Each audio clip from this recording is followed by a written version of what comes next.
बिस्मिल्लाहिर्रहमानिर्रहीम।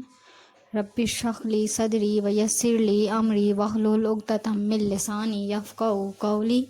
रब्बी ज़िदनी इल्मा। अस्सलामु अलैकुम। Today is 27 August 2020 and the day is Thursday, and students diary is 7.5 question 7 to 12 for practice 2 times.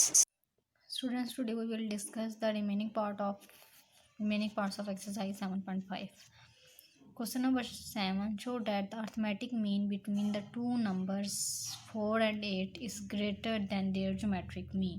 ठीक है, आपसे ये कहा गया कि आपने ये शो करना है कि जो अर्थमेटिक मीन है दो नंबर्स का, कौन कौन से दो नंबर्स का, 4 और 8 का, वो क्या है, ग्रेटर है। क्या ग्रेटर है? अर्थमेटिक मीन 4 और 8 का अगर आप लें तो वो ग्रेटर होगा किससे? Geometric mean. इन्हीं नंबर्स का अगर आप ज्योमेट्रिक मीन लें, ठीक है, अगर इन नंबर्स का अर्थमेटिक मीन भी लें और ज्योमेट्रिक मीन भी लें तो आपने ये शो करना है कि अर्थमेटिक मीन जो है वो ज्योमेट्रिक मीन से बड़ा होगा।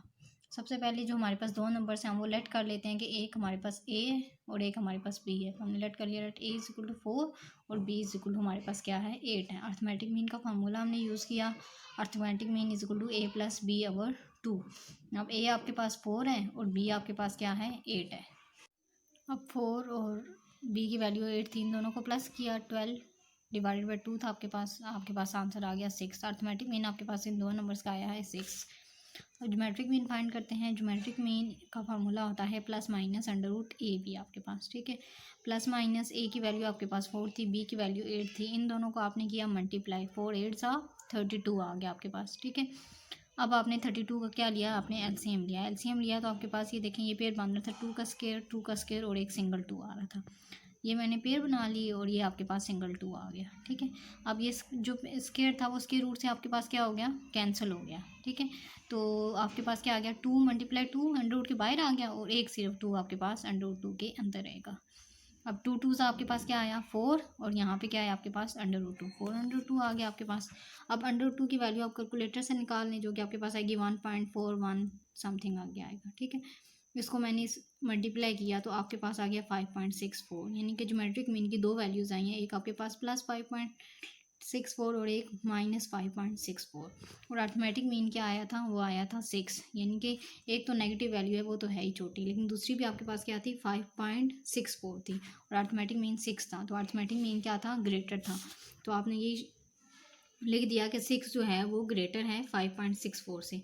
जब 6 ग्रेटर है 5.64 से तो 6 जो है वो अर्थमेटिक मीन था और 5.64 जो है वो ज्योमेट्रिक मीन था। और यही आपने शो करना था कि जो अर्थमेटिक मीन अगर आप दो नंबर्स का लेंगे तो वो ग्रेटर आएगा ज्योमेट्रिक मीन से। तो ये आंसर आपने लिख दिया कि ये आपसे प्रूव हो गया कि अर्थमेटिक मीन जो है वो ग्रेटर है ज्योमेट्रिक मीन से। क्वेश्चन नंबर 10 है आपके पास, insert 4 geometric means between 1/8 and 128।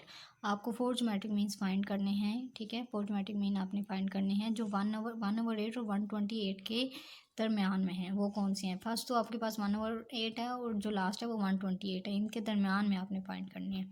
तो आपने लेट कर लिया कि G1 G2 G3 और G4 आपके पास क्या हैं, 4 ज्योमेट्रिक मीन्स हैं 1/8 और 128 के दरमियान। इस तरह से कि 1/8 ये है, 128 लास्ट में है और दरमियान में आपके पास क्या है, G1 G2 G3 और G4 हैं आपके पास, ठीक है। ये आपने लेट कर लिए। अब आपको पता है कि ए जो है वो आपके पास 1/8 आएगा और ये 1 2 3 4 5 6, एन जो है वो आपके पास 6 है, ठीक है। और A6 यानी कि ये A1 था तो ये A2 A3 A4 A5 A6 जो है वो आपके पास 128 है। अब आपको फार्मूला पता है जो आप यूज़ करते हैं, AN is equal to ARN-1। AN की जगह पे आपने पुट किया 6, A की जगह पे जो इसकी वैल्यू थी 1/8, आर की वैल्यू आपके पास नहीं थी वो आपने ऐसे ही लिख लिया, और n-1 n6 था आपके पास तो 6-1। तो यहाँ पे आर की वैल्यू आ गई 5, 1/8 और A6 आपके पास क्या था 128। यहाँ से आपने ली वैल्यू, वो आपने पुट की 1/8 और आर की 5 ऐसे ही, ठीक है।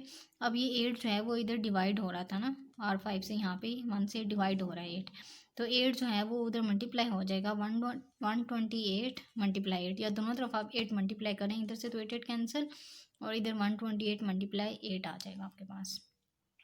इन दोनों को आपने किया मल्टीप्लाई तो आपके पास आ गया 1024 आर की 5। अब 1024 का आपने लिया एलसीएम। जब मैंने एलसीएम लिया यहाँ पे तो आपको पता है कि यहाँ पे पावर आपके पास क्या है 5 है। आप बेसिस तो सेम नहीं कर सकते, आर की वैल्यू आपने फाइंड करनी है तो पावर सेम कर सकते हैं। अगर मैं यहाँ पे 2 की पावर जो है, ये 2 आया है मेरे पास 10 टाइम्स, अगर मैं 2 की पावर 10 लिखती हूँ तो ये मेरे पास तो मुश्किल हो जाएगा कंपेयर करना। तो आप लिख सकते हो 2 का स्केयर और बाय आप 5 लिख लो तो 5 2 10 हो जाएगा आपके पास। ये 10 लिख के फिर आप ये कर लो। तो मैंने ये किया है कि मुझे जो है वो R5 चाहिए था, तो मैंने यहाँ पे 5 पेयर्स बना लिए, इक्वल पेयर्स। ठीक है, इसमें भी 2 दफ़ा 2 आया, इस पेयर में भी 2 दफ़ा 2 आया, इसमें भी और इसमें भी, इसमें भी। तो जब इनको मल्टीप्लाई करें तो ये एक पेयर जो है वो क्या आया 2 2 4। तो यहाँ पे 4 कितनी दफ़ा आया है 5 टाइम्स आया है। तो मैंने ये लिख लिया कि 4 जो है वो आपके पास 5 टाइम्स है। अब जब आपने कंपेयर किया पावर्स को तो आपके पास जो आर की वैल्यू आई है वो 4 आई है। अब G1 जो था, G1 का फार्मूला आपके पास A मल्टीप्लाई आर। ए की वैल्यू आपके पास क्या है 1/8 और आर की वैल्यू आपके पास क्या है 4। ठीक है, इनको आपने किया कटिंग की 4 1 4 4 2 8, तो G1 की वैल्यू आपके पास आ गई 1/2। इसी तरह से G2 की वैल्यू निकाली, G1 मल्टीप्लाई आर की वैल्यू आपके पास 1/2 और आर की वैल्यू आपके पास क्या है 4 है, जो आगे आपने फाइंड की थी। अब 2 1 2 2 2 4 2 आ गया, तो 2 1 2, तो G2 की वैल्यू आ गई 2। G3 में आप यूज़ करेंगे G2 मल्टीप्लाई आर। G2 की वैल्यू आपके पास 2 आई थी और R की वैल्यू आपके पास 4 थी, तो 4 2 8। इस तरह से G4 जब आप फाइंड करेंगे तो G3 मल्टीप्लाई आर। G3 की वैल्यू आपके पास आई थी 8 और R की वैल्यू 4, तो 8 4 32 आ गया आपके पास। अब जो 4 ज्योमेट्रिक मीन आए थे 1/8 और 128 के मिड में, वो आपके पास आए हैं 1/2 2 8 और 32। तो आपने लिख दिया so 4 geometric mean between 1/8 and 128 are 1/2 2 8 और 32। और स्टूडेंट्स जो बाकी क्वेश्चन हैं वो आपके इंडिपेंडेंट प्रैक्टिस हैं, बिल्कुल जैसे ये मैंने क्वेश्चन किया है। नेक्स्ट 11 और 12 में वो बिल्कुल इसी तरह क्वेश्चन हैं। ठीक है, वो आप लोगों ने खुद करने हैं। शुक्रिया।